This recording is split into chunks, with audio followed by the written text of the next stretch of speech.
Assalamualaikum warahmatullahi wabarakatuh. Alhamdulillahirabbil alamin wa bihi nasta'inuhu ala umuri dunya waddin. Wassalatu wassalamu ala asrafil anbiya'i wal mursalin wa ala alihi wa sahbihi ajmain amma ba'du. Rabbi sakhri sadri wa yassirli amri wa hlul 'uqdatam min lisani yafqahul qawli. Baik teman-teman, saya akan sedikit menjelaskan tentang keutamaan Al-Quran. Mari kita lihat bahwa kita pastinya sudah tahu Al-Quran adalah firman Allah Subhanahu wa Ta'ala yang diturunkan kepada Nabi Muhammad SAW. Dan Al-Quran ini disampaikan kepada Nabi Muhammad SAW melalui pelantara malaikat Jibril. Al-Quran itu bukan perkataan Jibril, bukan pula perkataan Nabi Muhammad SAW. Malaikat Jibril hanya pelantara menyampaikan wahyu dan Nabi Muhammad pula hanya menerima wahyu. Kemudian Al-Quran itu bukan perkataan manusia. Al-Quran hanya diberikan kepada Nabi Muhammad SAW. Kemudian beliau mengajarkan dan disampaikan kepada kita semua.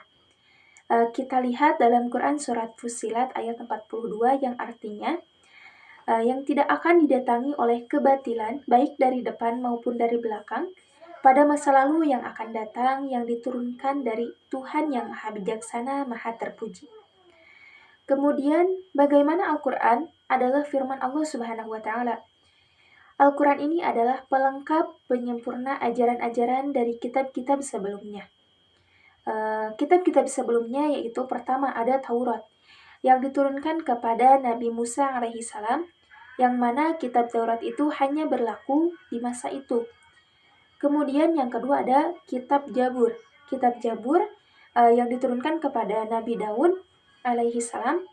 Kemudian kitab Jabur itu juga hanya berlaku di masa itu juga. Kemudian yang ketiga ada kitab Injil yang diturunkan kepada Nabi Isa alaihissalam. Nah, untuk kitab Injil juga itu hanya berlaku di masa pada saat itu. Kemudian berbeda dengan Al-Quran yang diturunkan kepada Nabi Muhammad SAW, yang mana Al-Quran itu tidak hanya berlaku di masa itu, tetapi Al-Quran berlaku sampai sepanjangnya zaman. Al-Quran disebut mukjizat atau keutamaan karena yang pertama, memiliki keistimewaan dibanding mukjizat nabi-nabi yang lain. Kemudian yang kedua, berhasil memindahkan pusat peradaban Islam. Yang ketiga, Al-Quran tidak bisa ditiru oleh manusia. Sebagaimana dalam Quran surat Al-Isra ayat ke-88 yang artinya, katakanlah sesungguhnya jika manusia dan jin berkumpul untuk membuat yang serupa dengan Al-Quran, mereka tidak akan dapat membuat yang serupa dengannya, sekalipun mereka saling membantu satu sama lain. Kemudian yang keempat, terjaga keasliannya, tidak bisa dipalsukan sampai kapanpun. Sebagaimana dalam Quran surat Al-Hijr ayat 9, yang artinya, sesungguhnya kamilah yang menurunkan Al-Quran, dan kami pula yang memeliharanya.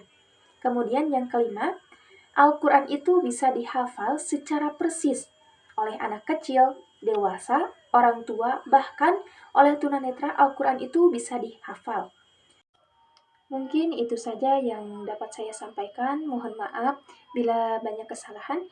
Ditutup saja dengan doa. Rabbana atina fid dunya hasanah wa fil akhirati hasanah wa qina adzabannar. Wassalamualaikum warahmatullahi wabarakatuh.